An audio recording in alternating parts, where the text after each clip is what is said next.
Hey, good morning everyone, it's Tractor Man 44 here. This morning we're going to do something a little different. Of course I say that a lot, we always end up doing the same thing. But at any rate, hey, you know what the old trailer here, it's an old 36 Chevrolet trailer. And as you can see, so I've got a flat tire on this thing here. But if you take a look here, you see I got chains all wrapped around this rim. Alright, it ain't for traction. Everybody's always heard of split rims and the dangerous split rims. Okay, but I guarantee there's not too many of you guys, unless you're an old timer, that knows anything about these split rims that are on this right here. The normal split rim is just a regular rim with that locking ring that's only about an inch or inch and a quarter around the perimeter. You have to pry in place, and it pops in because of the springiness of it. It gets hooked behind the bead of the rim, and then the pressure of the tire holds it in place. This one here is entirely different. If you look at this rim right here where I'm holding my hand, the rim is of two pieces about this thick. One has got a female receptacle, the other's got a male part that sticks in. But the trick is, when the male part sticks in, it has to rotate to clip in place. This thing is so old and it's been run flat for so long, I have no idea where that thing is at in the lock-in position. So what I've done, every time I air this tire up, I wrap this in chain. I got to where I just kind of leave the chain on there because it's an old chain. But I wrap that chain around there so that I can very gently reach around the edge and air up this tire, because if something happens and this thing explodes with 50, 60, 70 pounds of pressure on it, if it expands and those rings separate, it's going to take my arm off or worse. There wouldn't be any more Tractor Man 44 videos. So this has entirely been my safety, redneck safety precaution to make sure that that does not happen. We're going to rectify that situation today or in the course of this video, and I'm going to show you exactly how we're going to do it. Let me show you the replacement tires.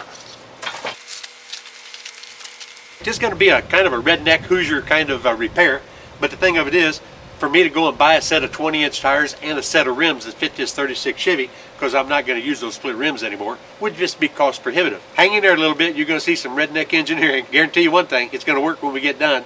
It won't be pretty, be kind of funny looking, but you know what? It doesn't matter. Now, first thing you got to do, you got to figure out how to get these lug nuts off of here. And if you're lucky, you got a set of these laying around.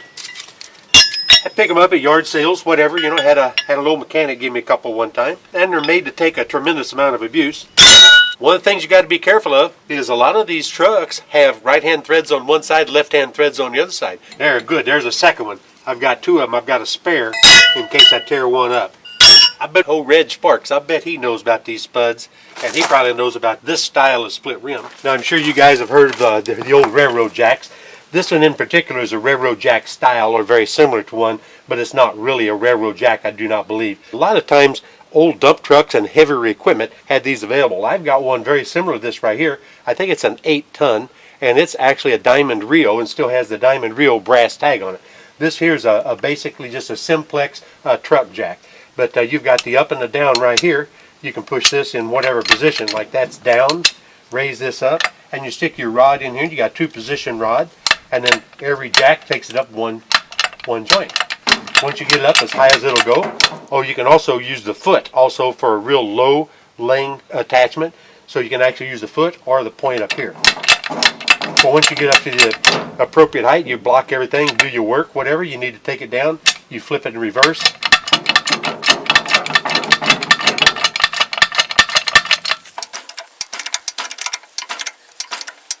Now we'll go ahead and block that up to be safe. You might be able to see that split rim style a little bit better. You can see the female receptacle on that half, and then the male part that slips in to rotate. But we'll get to that later. But at any rate, one thing that I thought I'd better point out to you, a lot of times these older trucks, even some of the newer trucks, they'll have right-hand lug nuts on one side, left-hand threads on the other side. And if you dust off the end of your spuds, you can see a R stamped in the ones that are right hand, and you'll see a L stamped in the ones that are left hand. Don't make that mistake. Of course, you can't really, doing them by hand, you can't really break one off, but you sure can get her tightened up. Now on the other end of the shed, I've got a big old 1-inch drive pneumatic hammer. Well, that thing's a monster. It's about so big.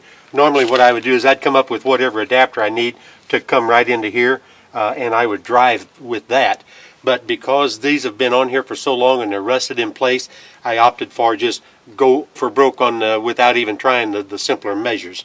Now what I do is I just went ahead and got another simplex, much physically larger. This is a number 22, so it's a much heavier capacity than the little one underneath the axle. But what I like to do is go ahead and support this right here. I've done this a number of times in the past on different equipment, tractors and things like that. Once we got that in place, we can go ahead and put the pipe wrench on here, and if need be, we can put a 6-foot pipe, give us a tremendous amount of leverage. But what I've done, I've taken the liberty to go ahead and stomp this down, so I've got this particular lug broken loose. So I'll show you how that works.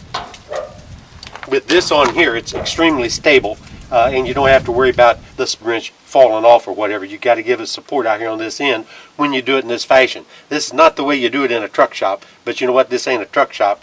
This is just me out in the woods. But once you got that on there, you just get your foot up on it right here and just give her a thump. A lot of times I'll end up jumping up on it, but you can see I've already got this one broken loose. So this is going to work really, really well. I'm going to rotate that tire, break all 5 of them loose, and then spin them off. I know when I put these on a number of years back, I used anti-seize, and it's actually proving to be quite well advised to do that, because what I'm doing right now is I've literally put about 150 pounds of pressure on that, and it just popped right loose. So I'm going to go ahead and break all of them loose just exactly like that. You got the idea, so I'm going to go ahead and do that. Now if you guys don't know about these things, they are finger getters. You can really smash the end of your finger off very, very easily with these. So you've got a handle on them, just pick them up, carry them right off. All 5 lug nuts are off. So I'll go ahead and raise this back up. Severe cases, old tractor tires and rims and things like this are just rusted completely to the hub, and you have got to take a sledgehammer and beat them off. But I think this guy here, being that it's only been 20 years or so, 25 years, it's wanting to come right off for us. You can see I've cut that center piece out. Like I said, I just cut it out the other day just because you have to have a starting place, you know. So what I've done, I measured this across here, and that measures like 5 and about 7/8 of an inch. So half of 5 and 7/8 is like 2 and roughly 15/16. So what I did is I measured in from right here, 2 and 15/16, and got me a center point right there. Then I measured the inside of the new rim to see what diameter this needs to be welded into, and that diameter is 14 inches. So what I did is I took and I laid my compass, my sheet metal compass, I laid it out for 7 inches, put it on my center spot right here on that center mark, and now I've got to went ahead and scribe a 14-inch circle. I'll have to do that 2 times because I have to do 2 rims, but I'm only going to do them 1 at a time because I need to make sure that this is going to function the way it needs to do it.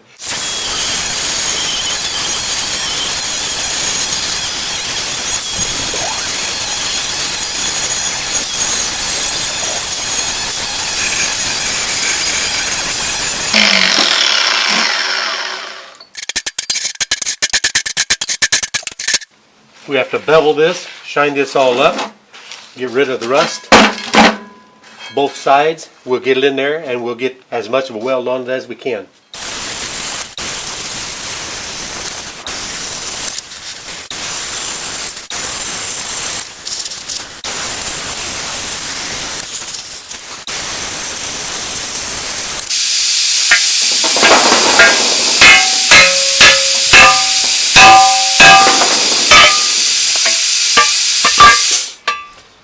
Not bad for 1/2 inch material, but that's alright. We'll clean that up with a grinder. We'll be good to go. As I'm going to use that first center, you can see I've got it poised on top of the next rim, and I'm going to use that as a pattern where I don't have to measure that rim to cut it.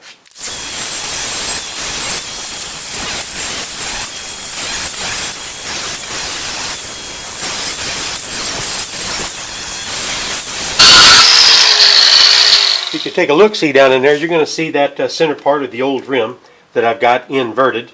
That's going to give me just enough standoff to where this entire tire and everything is going to fit underneath the bed without having to adjust the height of the bed. But I'm going to tell you something that's a little bit important. Now, you know, I tell you guys all the time, do not do the things that I do, and especially don't do them in the manner in which I do them. There's plenty of reasons for that, but this time it's very, very important. Simply because you do not ever want to do welding on a rim with a pressurized tubeless tire or a tire in a tube that has pressure in it while it's assembled. But it depends on where you're welding at. if you're welding on the interior portion of the rim, like if we cut the entire center of this out and we're replacing it with a solid plate of steel, we would have to be welding that steel right to the actual center line of that rim. And what will happen is, because that intense temperature or that heat given off by your arc welder or by your welding process, you don't realize it, but what will happen is it's slowly building that pressure inside that enclosed tire, and there is a possibility of a rapid expansion of pressure to the point where it can literally explode, and it can do great bodily harm to you, or even worse. I mean, I really don't say that much about safety, but this time it's kind of important. The cool thing about this is I'm not welding anywhere near the outside edge of the rim.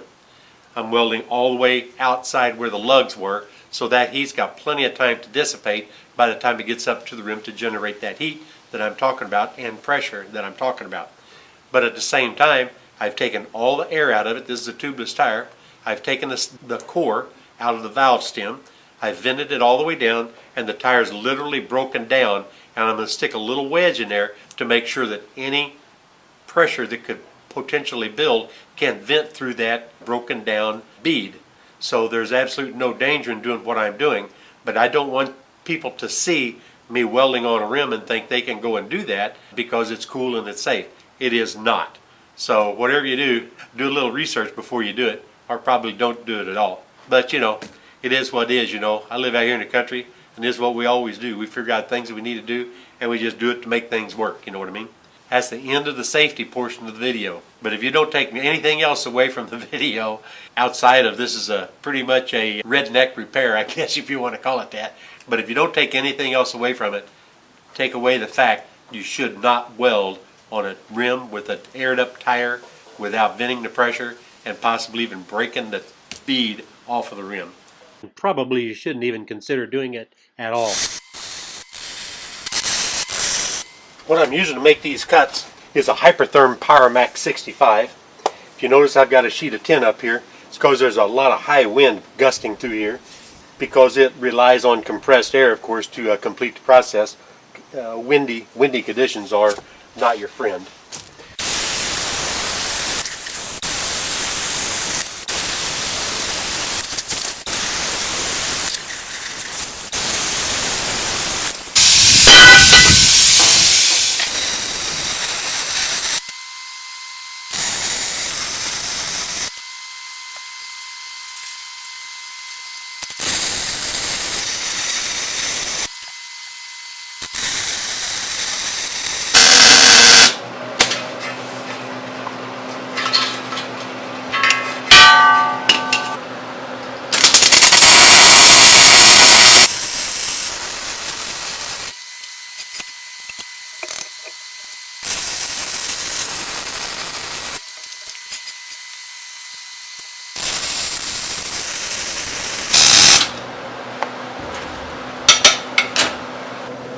Doggone wind's blowing so hard today I had to work inside with the doors closed. It's blowing my shielding gas away. I guess it'll do in a pinch as long as don't squeeze it too hard. Might be able to see this outside a little bit better in the natural daylight. Hey guys, it's time to touch base again on that safety note that I brought up about welding on rims. We're putting this center back in here in a reverse fashion, so we're welding way outside here.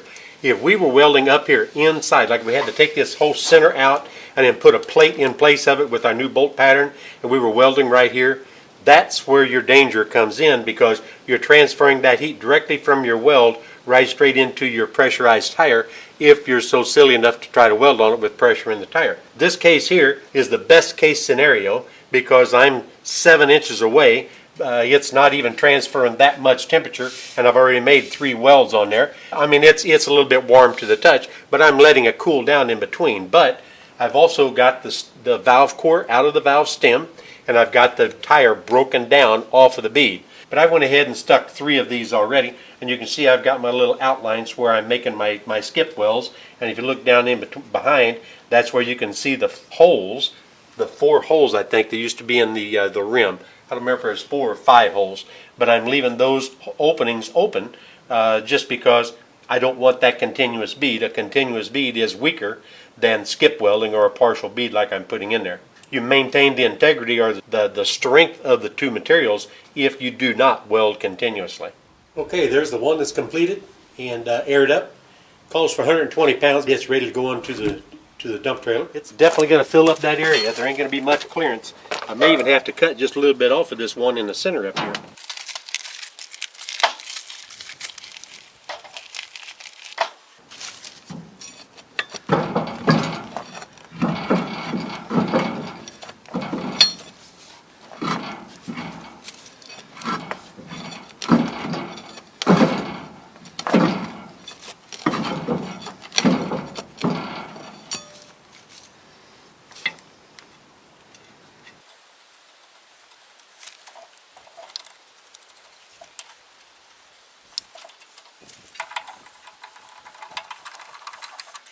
These truck tires are made to go on either way because a lot of them are duals, and so this center part of the rim that I welded into this one here is beveled on either side or on both sides.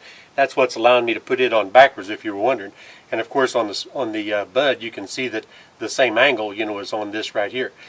Now, like I said, this should be two-piece, but this thing's rusted in place. The back side of your bud wrench has got the drive for this right here, and then of course the other end is the one for the big nut.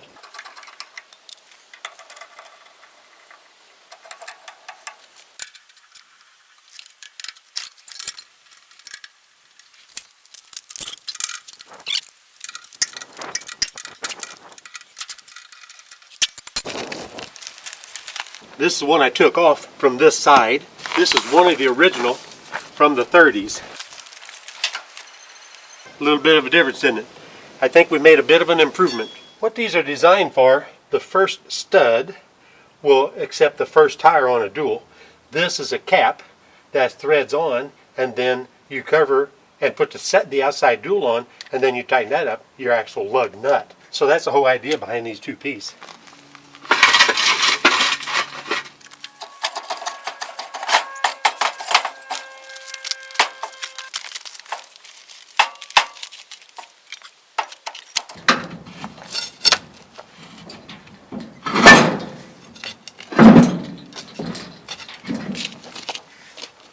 I've got anti-seize all around the studs already.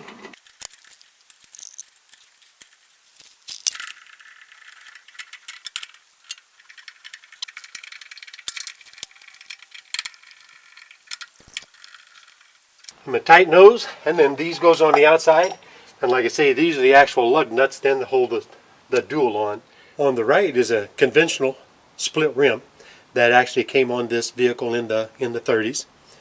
And on the left is the other style of split rim that's much more dangerous in my estimation than this one over here, the original. And then of course you can see the one we put on now with the new hub welded in the center, donated by this fellow right here. I don't know that a lot of young fellas know much about split rims. Split rims are notorious for breaking people's arms and actually killing people. This one here, I've actually got a setup that my much older brother gave me that you actually mount this on, hold it in position, and you work over and disconnect the ring and everything. Most tire places won't even mess with them anymore. But if you notice right here, here's a split in that rim. You can see it's a little shiny. That's because I kind of cleaned it up a little bit with the grinder. But that's normally got a split right there. Not this part, just the locking ring. And there's an indention right there that you stick your tire tool in, and you spring this in this outer locking rim out, and it pops right out of this bead all the way around, slides out, the tire and the tube slides out with it. You slide the replacement or the repair back on, and then reattach this locking ring.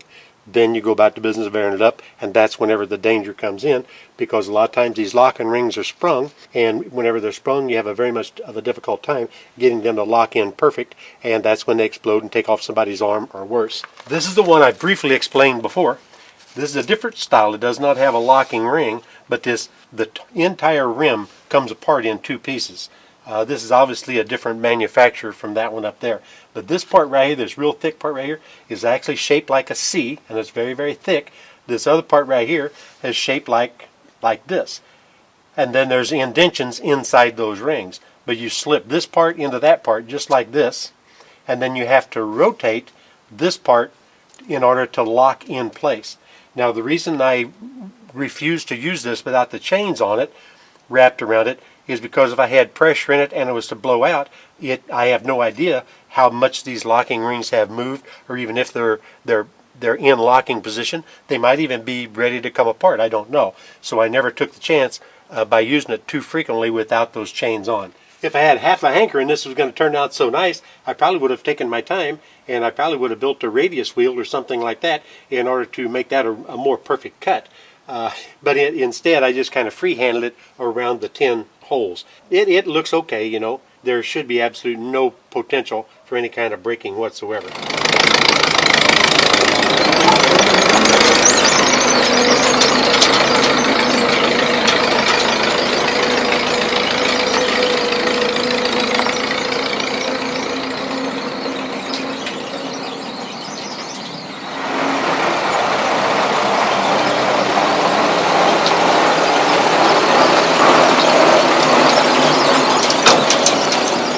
Now you all got to see the special project that I needed the old Oliver 88 for, getting this tire up on the bead. This is the old Chevrolet, 1936 Chevrolet, getting some new skin. The old gal deserved a little bit, you know, a little bit better.